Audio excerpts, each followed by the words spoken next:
আসসালামু আলাইকুম। আনিকা মার্টে স্বাগতম। আপনাদের জন্য আমরা নিয়ে এসেছি ওয়্যারলেস ভিজুয়াল ইয়ারপিক। এটিতে ওয়্যারলেস ক্যামেরা আছে যেটা আপনাদের মোবাইলের সাথে কানেক্ট হবে। এটা রেকর্ড করা যায় এবং কানের ছবি স্পষ্ট দেখা যায়। এখানে দেখতে পাচ্ছেন এই ডিভাইসগুলো। এটা চার্জিং কেবল। এটা এক্সট্রা ৫টা সিলিকন টিপ আছে। আর এটা হচ্ছে মেইন ডিভাইস। ডিভাইসটা আপনাদের খুলে দেখাই। তো এই ডিভাইসটার মাথাটা খুলবে। মাথা খুলে এই যে এখানে পাওয়ার বাটন আছে।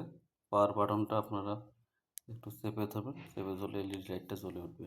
এই দেখুন, এটা সেই এলইডি লাইট। 1080 এইচডি ক্যামেরা এবং এটা চেপে ধরলে আবার বন্ধ হয়ে যাবে। এটার মধ্যে আরও অনেকগুলো ডিভাইস আছে, এগুলো আপনাদের দেখাই। দেখুন এখানে আরও 8টি ডিভাইস আছে। এগুলো দিয়ে সবসময় কান পরিষ্কার করতে পারবেন। যখন কানে বেশি ময়লা থাকবে তখন এই ডিভাইস ইউজ করবেন, বিশেষ করে বয়স্ক এবং বাচ্চাদের ক্ষেত্রে। আর এগুলো আপনার মেটালের তৈরি এবং কখনোই জং ধরবে না। তো ধন্যবাদ। যাদের দরকার দ্রুত অর্ডার করুন।